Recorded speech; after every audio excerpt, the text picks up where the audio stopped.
Assalamualaikum warahmatullahi wabarakatuh. Nama saya Yuli Yuliawati dari Prodi PG PAUD di Universitas Pancasakti Bekasi. Kali ini saya akan membahas tentang teknik penulisan karya ilmiah tentang bermain sebagai belajar dalam membantu proses perkembangan anak. Berikut ulasannya. Abstrak. Tulisan ini membahas tentang bermain sebagai bagian dari cara belajar yang dapat membantu anak dalam proses perkembangan dan pertumbuhan mereka yang dibutuhkan anak untuk kelangsungan hidup mereka di masa mendatang. Ada 5 unsur dalam suatu kegiatan yang disebut bermain, yaitu 1. Tujuan bermain adalah permainan itu sendiri dan si pelaku mendapat kepuasan karena melakukannya tanpa target. Kedua, dipilih secara bebas. Permainan dipilih sendiri, dilakukan atas kehendak sendiri atau tidak ada yang menyuruh ataupun memaksa. Ketiga, menyenangkan dan dinikmati. Keempat, ada unsur hayalan dalam kegiatannya. Dan kelima, dilakukan secara aktif dan sadar. Pola bermain pada anak bervariasi, bergantung pada usia dan karakter pertumbuhan fisik dan psikisnya. Sehingga kegiatan bermain ada yang bersifat aktif dan bersifat pasif. Pola ini mempengaruhi cara bermain anak, yaitu ada anak yang bermain dengan alat permainan dan ada yang bermain tanpa alat permainan atau hanya menggunakan kemampuan dan keterampilan fisiknya saja. Beberapa manfaat yang didapat anak dari bermain yaitu dapat memperkuat dan mengembangkan otot dan koordinasinya melalui gerak.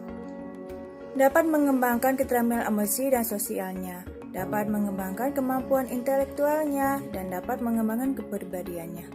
Orang tua berkewajiban menyeleksi permainan yang aman dan sehat, mendampingi dan mengawasi permainan mereka dan membimbing aktivitas bermain sebagai bagian dari belajar sehingga anak dapat berkembang dengan baik. Kata kunci, bermain, belajar, dan perkembangan. Pendahuluan. Setiap individu adalah unik, yang berarti bahwa setiap individu memiliki perbedaan antara yang satu dengan yang lain. Perbedaan antara individu tersebut bermacam-macam, mulai dari perbedaan fisik, pola pikir, dan cara-cara merespon atau mempelajari hal-hal baru. Pada kegiatan belajar, masing-masing individu memiliki karakteristik tersendiri dalam menyerap pelajaran yang diberikan. Karakteristik ini bergantung pada kelebihan dan kekurangan dari kondisi fisik maupun psikis individu itu sendiri.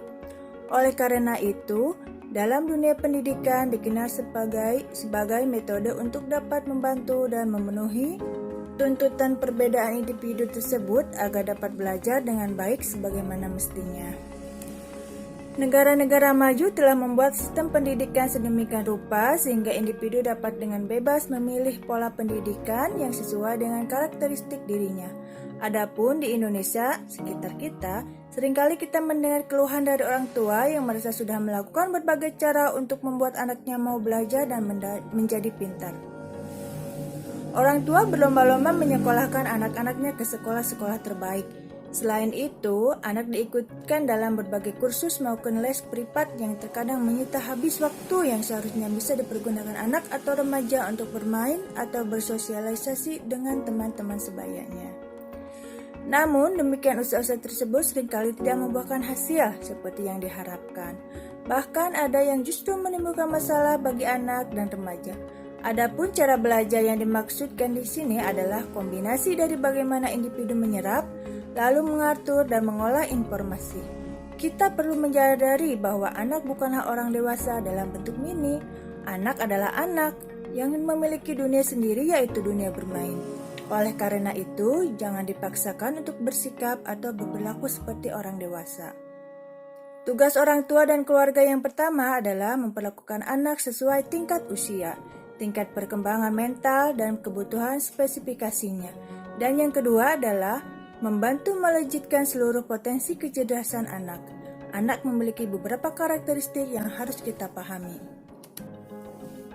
Adapun beberapa karakteristik anak yang harus kita pahami tersebut adalah: yang pertama, setiap anak adalah unik sehingga harus diterima dan dihargai sebagaimana adanya. Yang kedua, setiap anak memiliki hak untuk mengekspresikan ide-ide cemerlangnya dan mewujudkan keinginannya. Hendaknya orang tua mendukungnya dan tidak menghalang-halangi apalagi mengekangnya. Yang ketiga, setiap anak dapat menghasilkan karya-karya yang berharga. Hendaknya orang tua dapat menggali bakat dan potensi yang dimiliki anak. Yang keempat, setiap anak memiliki naluri sebagai peneliti dan jiwa penjelajah. Orang tua dapat membantunya dengan memberi kesempatan untuk bereksplorasi dengan alam dan lingkungan sekitarnya. Kelima, setiap anak membutuhkan rasa kasih sayang, nyaman, dan aman. Untuk itu, mereka tidak mau dikekang, dipaksa, diancam, atau ditakut-takuti. Yang keenam, setiap anak berkesempatan untuk mencoba dan berkemungkinan melakukan kesalahan. Karena itu, merupakan langkah awal untuk memahami kebenaran, maka kewajiban orang tua untuk mendampingi dan membimbing anak. Bermain merupakan sarana untuk improvisasi dan kombinasi. Sarana pertama bagi anak untuk dapat mengembangkan kreativitasnya. Bagi anak, bermain adalah segalanya, karena itu adalah dunianya. Namun, bermain tidak dapat dipaksakan begitu saja. Ada beberapa hal tentang pola bermain anak yang berhubungan dengan belajar. Mungkin tak banyak orang yang benar-benar memahami makna permainan edukatif yang sesungguhnya. Ada yang berpendapat bahwa permainan yang edukatif adalah permainan yang modern atau yang dijual di toko-toko dengan yang harganya mahal. Padahal, banyak jenis mainan dengan harga murah namun dapat membantu anak dalam perkembangan otaknya. Ada beberapa permainan yang dianggap mampu meningkatkan kreativitas dan intelektual anak. Misalnya, Lego, Jigsaw, puzzle, dan Scrabble. Permainan edukatif atau yang disebut dengan edutainmenta adalah sarana untuk mendidik sambil menghibur. Sederhananya, sambil bermain, anak sekaligus belajar. Mainan memang memiliki banyak fungsi, diantaranya adalah fungsi edukatif, fungsi penyaluran hobi, bisa juga sebagai penunjang profesi. Hingga saat ini, hampir semua lembaga PAUD telah menyadari arti pentingnya bermain bagi anak sehingga banyak sudah lembaga PAUD menggunakan slogan belajar sambil bermain. Anak didik dapat belajar dengan bermain dengan teratur, penuh semangat dan riang gembira. Adanya rasa bahagia akan memotivasi anak untuk belajar dan anak akan menjadi cerdas. Meskipun demikian, masih ada sebagian orang tua yang menganggap bermain sebagai kegiatan yang buang-buang waktu saja tanpa manfaat selain hanya rasa capek setelahnya sehingga memandang aktivitas bermain dengan sebelah mata. Metode penelitian. Dalam penelitian ini, penulis menggunakan penelitian pendekatan kualitatif. Menurut Purwandari tahun 1998 menyatakan bahwa penelitian kualitatif adalah penelitian yang menghasilkan dan mengolah data yang sifatnya deskriptif seperti transkripsi wawancara, catatan lapangan, gambar, foto, rekaman video, dan lain-lain. Dengan populasi sampai 8 orang, 1 penyelenggara, 3 tutor, dan 4 orang siswa. Hasil penelitian ini adalah bahwa anak usia dini pada umumnya menggunakan prinsip bermain sambil belajar. Pembelajaran dilaksanakan dengan tujuan untuk mengembangkan multiple intelligence anak usia dini. Pembelajaran yang diterapkan dalam mengembangkan multiple intelligence khususnya di PAUD, keberhasilan mengembangkan multiple intelligence anak dibantu dengan alat permainan edukatif atau APE yang dapat menunjang anak untuk mengembangkan multiple intelligence secara maksimal dalam pembelajaran. Pembelajaran pada umumnya menggunakan strategi teknik dan metode dalam menyampaikan materi agar peserta didik. Beragam metode digunakan yang disesuaikan dengan kebutuhan atau disesuaikan dengan materi pembelajaran. Namun pada umumnya di PAUD metode yang sering digunakan adalah metode bermain. Hal ini karena prinsip dalam PAUD adalah bermain sambil belajar. Kesimpulan, berdasarkan apa yang telah diuraikan di atas, dapat disimpulkan bahwa yang pertama, bermain adalah aktivitas yang positif sebagai bagian dari proses belajar. Dengan berbagai kegiatan di dalamnya akan memberi dampak baik terhadap perkembangan anak, yaitu A. Dalam bermain fisik, anak belajar memahami bagaimana kerja organ tubuhnya. Mereka mengkoordinasikan gerakan untuk melatih motorik halus dan motorik kasarnya sehingga dapat memperkuat dan mengembangkan ototnya. B. Dalam bermain, anak sering berpura-pura menjadi orang lain atau karakter hewan sehingga dapat mengembangkan keterampilan emosinya.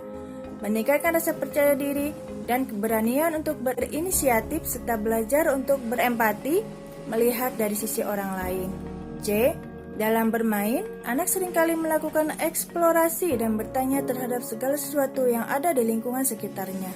Sebagai wujud dari rasa ingin tahunya akan dapat mengembangkan kemampuan intelektualnya. D.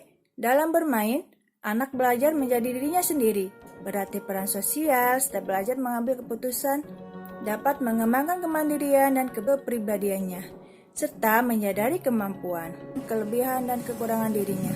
2. Orang tua berkewajiban menyeleksi permainan yang aman dan sehat, mendampingi dan mengawasi permainan anak-anak mereka dan membimbing aktivitas bermain sebagai bagian dari belajar sehingga anak dapat berkembang dengan baik secara fisik maupun psikis. 3. Guru dapat merencanakan dan memprogram aneka permainan edukatif di sekolah untuk membantu proses perkembangan anak sesuai kebutuhan anak. Demikian penjabarannya. Semoga bermanfaat. Terima kasih. Wassalamualaikum warahmatullahi wabarakatuh.